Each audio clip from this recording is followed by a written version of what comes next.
Welcome to my YouTube channel dear viewers. आज की इस वीडियो में हम डिस्कस करेंगे कि क्लास 10th की हिस्ट्री टेक्स्ट बुक में चैप्टर नंबर 2 में पेज नंबर 48, 49, 50 पैरा नंबर 8, 9, 10, 11 में क्या ऐड हुआ है। डियर व्यूअर्स, यहाँ पे जो टॉपिक था the sense of collective belonging, इसके बाद ये वाला पोर्शन ऐड हुआ है cultural awakening and growth of nationalism in Jammu and Kashmir region. Dear viewers, nationalism को प्रमोट करने के लिए, डेवलप करने के लिए बहुत सारे लोग बहुत सारे स्फीयर्स से अपना कंट्रीब्यूशन देते हैं। जिस तरह जर्मनी में आपने चैप्टर 1 में देखा कि जोहान गॉटफ्राइड हर्डर ने कहा कि अगर आपको ट्रू जर्मन कल्चर ढूंढना है वो आम लोगों में यानी डॉस वॉक में देखने को मिलेगा, और इसी ट्रू जर्मन कल्चर की वजह से true spirit of nationalism that is volksgeist create किया जा सकता है। यह आपने चैप्टर 1 में पढ़ा। तो इसी तरह कश्मीर में भी कश्मीर के जो इंटेलिजेंशिया है, फिलोसफर्स, पोइट्स, राइटर्स, वो भी अपना कंट्रीब्यूशन देते हैं लिटरेचर के थ्रू, ताकि आम लोगों के माइंड्स को अपील किया जाए और उनके जहनों में नेशनलिज्म की फीलिंग डेवलप की जाए। ब्रिटिश इंडिया में नेशनलिज्म जो है वो डेवलप हो रहा था, यानी इंडिया में, बाकी हिंदुस्तान में नेशनल मूवमेंट जो है वो चल रही थी। इसका इंपैक्ट कश्मीरी इंटेलिजेंशिया, कश्मीर के फिलोसफर्स, स्कॉलर्स, राइटर्स, पोइट्स के जहन पे भी पड़ा, और उन्होंने भी सोचा कि हम भी कश्मीर में लोगों को मोटिवेट करेंगे, उनमें नेशनलिज्म की फीलिंग्स जो है वो क्रिएट करेंगे, डेवलप करेंगे। और ऐसा करने के लिए उन्होंने जिस चीज़ का सहारा लिया वो है वर्नाक्युलर लिटरेचर। यानी वर्नाक्युलर लिटरेचर, वर्नाक्युलर होता है यहाँ की नेटिव लैंग्वेजेस में। यहाँ जो लैंग्वेजेस थी, कश्मीरी थी, डोगरी थी, इसके अलावा उर्दू थी, इन लैंग्वेजेस में उन्होंने लिख के सॉन्ग्स, शॉर्ट स्टोरीज, बुक्स, इनके थ्रू कश्मीर के लोगों में नेशनलिज्म की फीलिंग्स डेवलप की। तो अगर हम देखें यहाँ जो ये कल्चर कश्मीर का पॉपुलर कल्चर है, आम लोगों का कल्चर है, यही मीडियम बनता है जिससे कश्मीर के लोगों में नेशनलिज्म, ब्रिटिश के खिलाफ सेंटिमेंट्स और यूनिवर्सल ब्रदरहुड के आइडियाज पहुंचाए जाते हैं। तो यहाँ के जो एमिनेंट स्कॉलर्स हैं, यहाँ के जो बड़े बड़े स्कॉलर्स हैं, उन्होंने भी कंट्रीब्यूशन दिया, उन्होंने भी कुछ चीज़ें लिखी। जैसे यहाँ का गुलाम अहमद महजूर है। महजूर 1885 में पैदा हुआ और 1952 में इंतकाल कर गया। उसने जो बुक लिखी है our country is a garden, rather उसने जो बुक लिखी है our country is a garden, इसमें एक पोएम भी है, सोनी वतन चु गुलशन। इसमें भी कश्मीर की तारीफ की गई है और कश्मीरी नेशनलिज्म क्रिएट करने की कोशिश की गई है। इसके बाद एक और राइटर जो है अब्दुल अहद आज़ाद, जो 1903 में पैदा हुआ, 1948 में इंतकाल कर गया। उनकी जो बुक है, उनकी जो वर्क है, उसका नाम है the river, the waterfall and the stars. तो इसमें भी उसने कश्मीरी नेशनलिज्म को क्रिएट करने की कोशिश की है। इसके अलावा दीनानाथ नादिम ने सोंथ लिखा और ग्राव लिखा। ये दो वर्क्स हैं इनकी, सोंथ और ग्राव किसने लिखी है? दीनानाथ नादिम ने। तो इनमें क्या किया गया है, इनमें वो फोक टच है, कश्मीरी लोगों के जो वो फोक सॉन्ग्स हैं उनका एक टच है, उनका एक टेस्ट है इन सॉन्ग्स में। अब ये सारी चीजें, चाहे वो गुलाम अहमद महजूर का our country is a nation हो, अब्दुल अहद आज़ाद का the river, the waterfall and the stars हो, या दीनानाथ नादिम का सोंथ और ग्राव हो, इन सारे जो वर्क्स हैं इनमें नेशनलिज्म के आइडियाज, फ्रीडम के आइडियाज और इंसानियत यानी ह्यूमैनिटी के आइडियाज को एक्सप्लेन किया गया, लोगों तक पहुंचाया गया। तो कश्मीरी पोइट्री जो है, वर्नाक्युलर लैंग्वेज में जो कश्मीरी पोइट्री है, इसके थ्रू रिलीजियस सिंक्रेटिज्म के आइडियाज को एडवोकेट किया गया। रिलीजियस सिंक्रेटिज्म होता है कि मजहबी भाईचारा रहे, सारे मजहबों के लोग जो हैं वो मिलजुल के रहे, शेयर करें वो मजहबी आइडियाज, ना कि कन्फ्लिक्ट्स राइज हो, हार्मनी हो, पीस हो, ब्रदरहुड हो, भाईचारा हो और अमन हो समाज में। यही मकसद था इन सारी राइटिंग्स का। इसके अलावा अगर हम देखें कश्मीर की जो one of the greatest poets ancient medieval time में रही है, जिसका नाम था लाल देद, या जो हिंदूज हैं ये इसे ललेश्वरी भी कहते हैं या इसको ललदद भी कहा जाता है, इसको मुसलमान लल आरफा भी कहते हैं। अब ललदद जो है उसके वाखस को, आपको अब जानते ही हो ललदद की शायरी को वाख कहते हैं। इनके वाखस को एक बुक में ट्रांसलेट करके लिखा गया, ठीक है, कलेक्ट किया गया, उसका नाम है लल वाखियानी, ठीक है। लल वाखियानी पब्लिश की गई, ये बुक पब्लिश की गई 1920 में। लल वाखियानी किसने पब्लिश की? ये की दो इंडोलॉजिस्ट्स ने, जो ब्रिटिश इंडोलॉजिस्ट्स थे दो, एक का नाम था जी ए ग्रेयरसन और दूसरे का नाम था कॉलोनियल लियोनल बार्नेट्स। जी ए ग्रेयरसन और लियोनल बार्नेट्स ये दो इंडोलॉजिस्ट्स थे, ऐसे लोग जो इंडिया के बारे में पढ़ते थे, इंडियन लैंग्वेजेस को जिन्होंने पढ़ा, रिसर्च किया, लिखा इंडिया के बारे में। ये दो इंडोलॉजिस्ट थे, जी ए ग्रेयरसन और लियोनल बार्नेट्स। इन्होंने क्या किया, ललदद के कलाम को इन्होंने कंपोज जो है, मतलब कंपोज तो ऑलरेडी था, इसको कलेक्ट किया, इवन ट्रांसलेट किया, एक बुक पब्लिश की जिसका नाम था लल वाखियानी।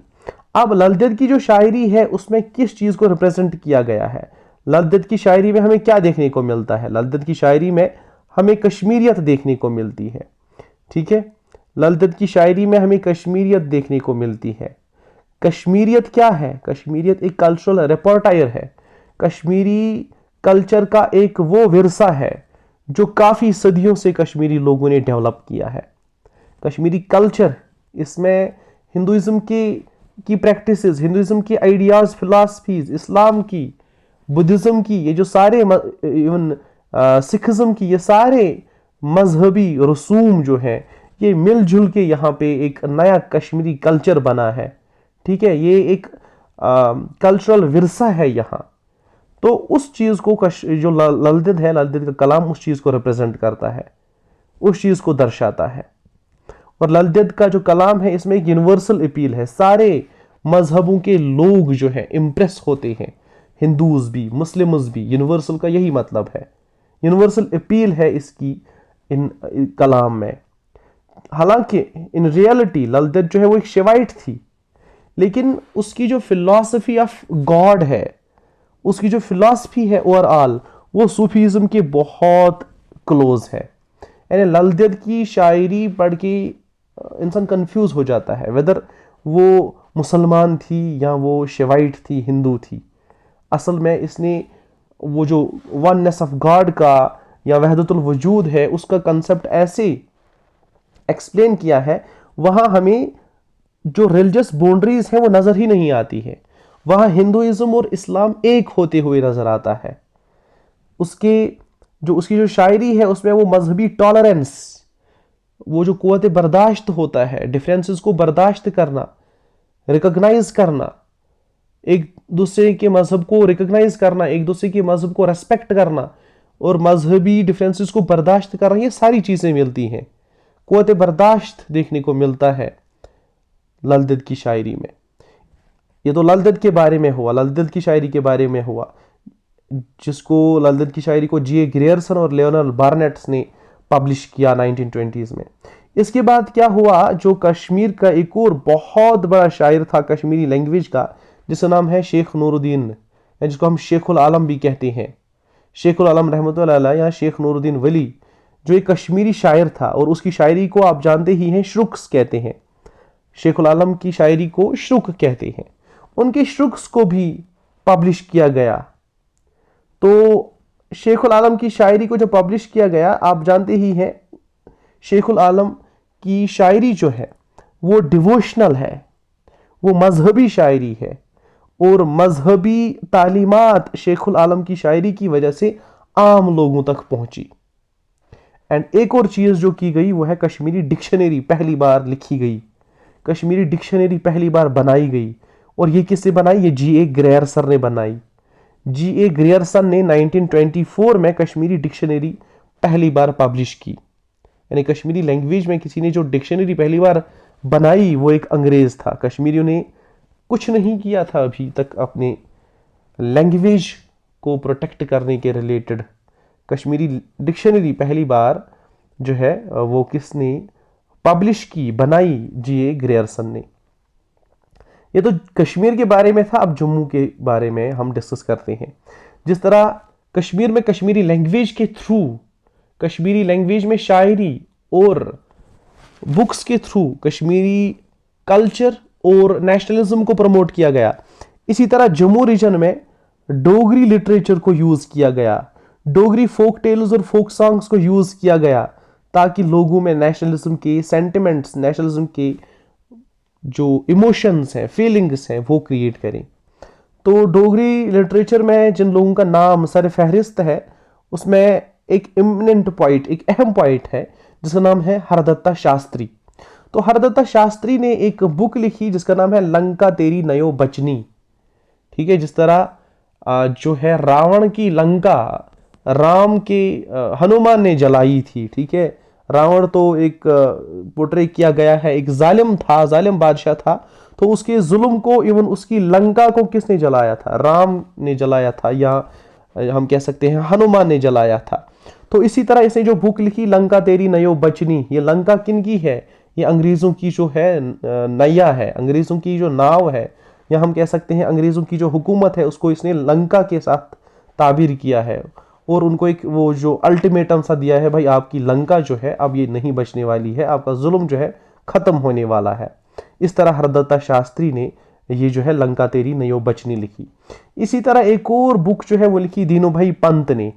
इसने पीजेंट्स के लिए कुछ लिखा, पीजेंट्स के को अपील इसने किया। इसने लिखा उठ मजूरा जाग कसाना, यानी उठ मजूरा जाग कसाना, मजदूर और किसान को इसने कहा है कि भाई आप क्या करो, आप उठो, आप एक्टिवेट हो जाओ, आप कुछ जो है ब्रिटिश के खिलाफ लड़ो, आप ब्रिटिश के जुल्म के खिलाफ लड़ो, ताकि जो आम लोग हैं उनको भी आज़ादी का फल नसीब हो, आज़ादी का फ्रूट नसीब हो। तो ये दोनों जो पॉइंट्स हैं, चाहे वो हरदत्ता शास्त्री हो जिसने लंका तेरी नयो बचनी लिखी, या दीनू भाई पंत हो जिसने उठ मजूरा जाग कसाना हो, ये दोनों पॉइंट्स और इनकी जो बुक्स हैं, इनमें ब्रिटिश के खिलाफ वो जो हम कह सकते हैं एक अल्टीमेटम सा था, ब्रिटिश को एक चेतावनी सी दी थी उन्होंने, एक धमकी सी दी थी उन्होंने लंका तेरी नयो बचनी और उठ मजूरा जाग कसाना में। इसके अलावा कश्मीर की जो डोगरा लैंड है, जो डोगरा लैंड है, इसके प्रेज में, इसकी तारीफ में एक सॉन्ग लिखा गया। ठीक है, सर्ग नया देश डोगरा, सर्ग कहते हैं जन्नत को, नई जन्नत डोगरा देश है, इसका माने हम कह सकते हैं। ये जो सॉन्ग है, ये किसने लिखा?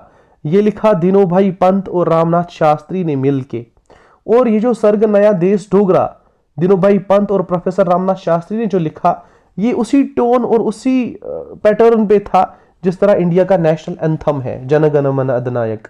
ठीक है, हाँ, जिस तरह इंडिया का नेशनल एंथम है, उसी तरह इन्होंने ये सॉन्ग लिखा, सर्ग नया देश डोगरा, डोगरा लैंड, जम्मू लैंड के प्रेज में, जम्मू लैंड की तारीफ में।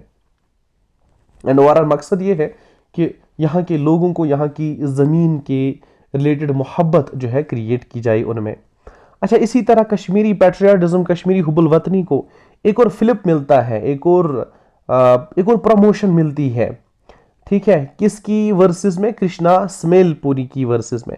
कृष्णा स्मेलपुरी एक और पॉइंट था, वो डोगरा वॉरियर्स जो होते हैं, डोगरा सिपाही जो होते हैं, डोगरा फौजी जो होते हैं, जिन्होंने डोगरा देश के लिए, डोगरा रूल के लिए जान दी, या डोगरा रूल को प्रमोट करने के लिए, फैलाने के लिए, प्रोटेक्ट करने के लिए, ठीक है, वेपन उठाए, लड़ा, जिन्होंने, जो वॉरियर थे, उनके प्रेज में, उनकी तारीफ में उसने सॉन्ग्स लिखे और इनको प्रेजेंट किया। ये जो डोगरा वॉरियर्स थे, डोगरा फौजी थे, सिपाही थे, इनको दिखाया कि ये असली नेशनलिस्ट है, ये असली देश परस्त है, वतन परस्त है, ये पैट्रियाटिक है, हुब्बुल वतनी है। इनमें अपनी मोहब्बत की इवज़ बहुत ही ज़बरदस्त जज्बे हैं, मोहब्बत है इनको अपने वतन से, इनको पीस लविंग पीपल इसे दिखाया। इनकी तारीफ में इसे बहुत सॉन्ग्स लिखे कृष्णा स्मेलपुरी ने। ठीक है, तो ये जो कृष्णा स्मेलपुरी हो,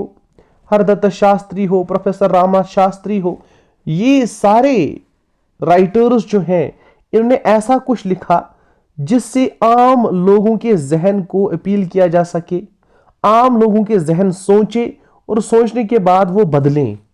इन्होंने बदलाव लाया समाज में। इन्होंने समाज के लोगों को ऐसी मौसीकी, ऐसे सॉन्ग्स, ऐसी पोइम्स सुनाई जिससे उनमें नींद ना आए, बल्कि वो होशियार हो जाएं, वो सोचें और समाज को सुधारने के लिए कुछ करें और अपनी कंट्री के रिलेटेड, अपनी जम्मू कश्मीर के रिलेटेड कुछ करें। ठीक है, तो ये सब कुछ हम देखते हैं, ये सब कुछ किया जाता है इन राइटर्स के थ्रू, जो writers different books and poems and songs लिखते हैं। तो ये सब कुछ, चाहे वो जम्मू कश्मीर के राइटर्स हों, चाहे वो जम्मू के हों या कश्मीर के हों, इन्होंने जो राइटिंग्स लिखी, डिस्कोर्सेस चलाए, इनका मकसद था, हालांकि जम्मू कश्मीर में मुख्तलिफ मजहबों के लोग रहते हैं, इनमें डिफरेंसेस क्रिएट ना हो, इनमें कन्फ्लिक्ट क्रिएट ना हो, बल्कि इनमें हारमोनी हो, इनमें जो है आपस में मोहब्बत बढ़े, न कि दुश्मनी।